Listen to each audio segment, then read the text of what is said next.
Welcome back to Cyberspace. I'm your host, Leslie Poston. If you're new here, this is the show where we look at how psychology, media, culture, and technology shape the way you think, feel, work, and live. This week, we're doing a 5-episode short series about what I'm calling the Entropy Age. In the first episode, we stayed close to your internal experience. We talked about emotional entropy, existential anxiety, ontological insecurity, and anticipatory grief, and how those show up when the future stops feeling solid. Today, we're going a little deeper into how institutional and economic decay shows up in people's mental models of the world, certainly as less trust and safety, but also less people believing that any change is possible. In this episode, instead of focusing just on individual feelings, we'll talk about what happens when the larger structures that are supposed to help us, things like governments, healthcare, education, workplaces, and information systems, start to feel unstable, unfair, or hollowed out. You might already feel this in an everyday way. Trying to get medical care feels like a maze now. Dealing with a landlord or a mortgage company feels like endlessly arguing with bots. Elections come and go, but material conditions do not match the promises. Tech companies roll out changes that reshape your job, social life, and sense of privacy without asking. It can be tempting to treat each of those as separate annoyances or separate problems to solve. But today we're going to look at them as signs and signals of something broader, the entropy of system decay under late-stage capitalism, and what that does to the human mind. Psychologists like Urie Bronfenbrenner have described human life as a nested system, where you have the close-in layer of family, friends, and daily routine, and around that you have workplace, school, and local services.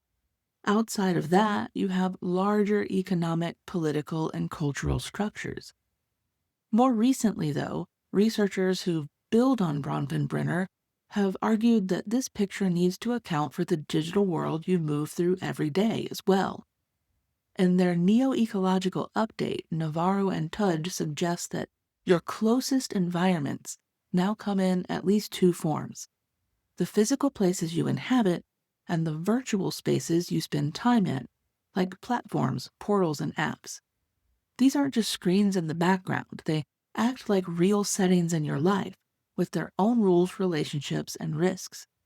So if you think about your nested systems now, it's not just homeschool, work, and neighborhood, it's also the group chat that keeps you informed, the patient portal you fight with to get care, the scheduling app that controls your shifts, the social feeds that carry news and misinformation at the same time, and farther out, the bigger cultural layer now includes things like platform capitalism, data extraction, and algorithmic sorting as part of how society works.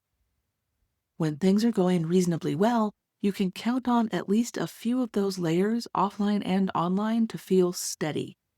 You might have a stressful job, but a solid local community. You might have a complicated family, but reliable public services and an online support group that actually helps. This system hasn't been perfect over time, but previously there's been at least enough structure that you can plan ahead, adapt, and feel like your efforts in life matter. Under late-stage capitalism, however, many of those layers feel strained at the same time. At the close-in level, your family and your household are stretched by rising costs, caregiving responsibilities, and schedules that leave no time for rest or connection. On top of that, the digital tools that are supposed to make your life easier, school apps, medical portals, banking sites, etc., often feel like extra jobs you didn't apply for, especially as AI gets shoved into every nook and cranny, regardless of if it's actually helpful or not.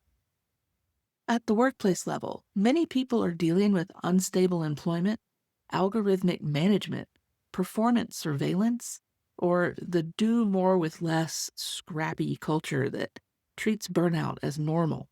At an institutional level, You see underfunded schools, healthcare systems that feel more and more like billing systems than care systems, and public agencies that are not only under attack, they were already struggling to meet basic needs.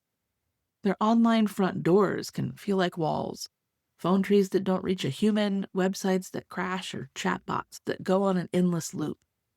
At the broadest level, you see economic policy and political choices that prioritize markets, investors, and donors over long-term social stability, while tech policy is tilting more and more toward large platforms and authoritarian regimes rather than users and workers. When the entropy age hits and several of these layers weaken at once, people are feeling it. Small problems that would once have been a bump in the road have started to feel like cliffs because there's no safety net above or below. Endless layoffs hit harder when healthcare, housing, and retirement all depend on that job, and when applying for benefits means wrestling with confusing digital systems. A local climate event hits you harder when infrastructure maintenance was delayed. A policy change harms more people when we already feel close to the edge. From a psychological point of view, this layered stress isn't just, more stress. It's changing how your mind maps reality. You are learning over time that the structures around you may not function as advertised.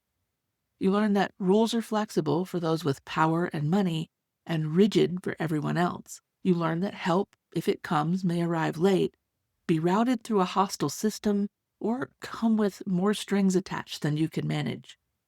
That learning is shaping your expectations. It feeds the emotional entropy we talked about in episode 1, but now you can see that it's not emerging from nowhere. It's a response to repeated encounters with systems, both on the ground and on the screen, that feel unreliable and often indifferent. When we think about trauma, we usually think about individual events, like an accident, assault, or a loss. There's another level that sociologists and psychologists have written about, which is collective trauma.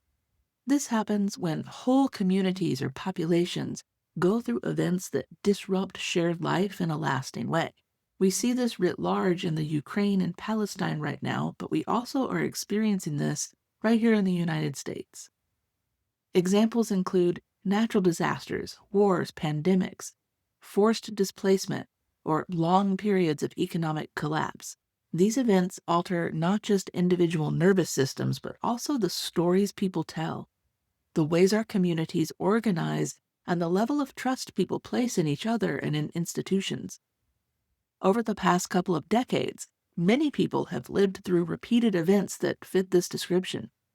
Some have lost family and friends to public health failure. Others have seen their neighborhoods reshaped by climate crisis, policing, gentrification, or industrial disasters. Many have watched financial crises, housing crises, and political crises follow one another without feeling that any lessons were learned by the people in charge. A related concept here is institutional betrayal. This describes the harm that occurs when institutions that are supposed to protect or support you either cause harm, dismiss harm, or ignore harm. Examples can include hospitals that downplay safety concerns, universities that mishandle abuse reports, governments that minimize preventable deaths, or corporations that endanger workers while emphasizing branding campaigns about care. When people experience institutional betrayal on top of collective stress, the psychological impact is deeper. You're not just dealing with one difficult event. You're dealing with the sense that entities you relied on have been absent, negligent, or self-protective in a moment when you need them the most. This can show up as a sharp drop in trust.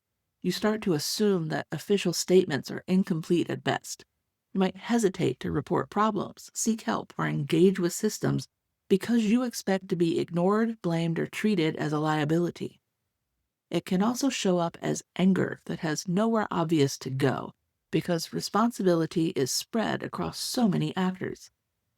Collective trauma and institutional betrayal tie directly into the feeling that we're living in an entropy age. The very frame that is supposed to hold shared life no longer feels solid. Rules and rights feel conditional, and that sense of conditionality is feeding back into your inner life. If nothing feels reliable, it becomes harder to plan, harder to trust, and harder to imagine a future that's not just more of the same. Cultural critic Mark Fisher used the phrase capitalist realism to describe a particular mood, the sense that it's easier to imagine the end of everything than to imagine the end of our current economic system. The idea is that capitalism is no longer presented as one option among many, but is presented as the only plausible way to organize society. You can see this in the way policy debates are framed. Proposals for strong social safety nets, public health care, or robust labor protections are often treated as unrealistic or naive, even when versions of those systems function very well elsewhere. Meanwhile, high levels of inequality, corporate subsidies, and precarious work are treated as unfortunate but natural, like the weather. Psychologically, capitalist realism does something subtle. It narrows the field of thinkable futures. If you've been told, implicitly or explicitly, oh, this is just how things are now, then any real distress that you feel about system decay gets redirected inward. So instead of asking, why is this structure designed like this? People end up asking, why can't I handle it better? It's very individualistic and very American. This interacts with the sense of ontological insecurity we talked about in episode 1. If the ground rules are unstable, but also described as inevitable, you're left with contradiction. You know at some level that the system is not working for many people, and at the same time you hear again and again there's no real alternative. This tension can produce cynicism, resignation, or a chronic low-grade despair. 3 things that help authoritarian systems come to power and thrive. So there are 3 things we want to deal with. Another piece of this impact is temporal discounting, which is a term researchers use to describe our tendency as people to value immediate rewards more than future. Under conditions of entropy like system decay, temporal discounting is not just a bias, it can be adaptive. When you can't trust that pensions, housing markets, or even basic human rights will exist in the same form in 20 years, or heck, even 5 or 10 years, focusing on the short term starts to make sense to your brain. However, when many people are pushed into short-term survival thinking at the same time, it becomes harder to organize for long-term change. Not because people are inherently selfish or short-sighted, but because the structures around them keep raising the stakes of each immediate decision while obscuring longer-term options. The result is a psychological loop. System decay feeds short-term thinking. Short-term thinking makes it easier for those systems to stay in place because long-term organizing feels out of reach. Over time, this can reinforce the feeling that nothing can really change, which is one of the core emotional tenets of capitalist realism. All of this theory matters because it shows up in our daily life in quiet ways. If you notice that you treat every interaction with a large institution as a potential fight, that might be a sign of accumulated institutional betrayal. If you find yourself assuming that new policies, apps, or products will make your life more complex without giving you any real say, that might be a response to repeated experience with top-down decisions. If you catch yourself thinking, this feels unsustainable, but what else is there? That may be capitalist realism speaking through you. If you find it hard to picture any version of shared life that looks more humane than the one you see now, even in imagination, that tells you something about how deeply these narratives have sunk into your psyche.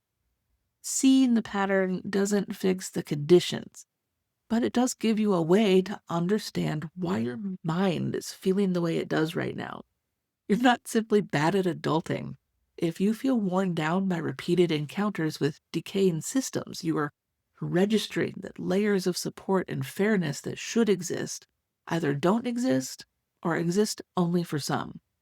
Naming that can be a first step toward not internalizing all of the blame. It can also open up more grounded conversations with other people. Instead of saying, I'm just burned out, you might say, I am tired of having to fight every system I interact with. Instead of asking, why am I so cynical?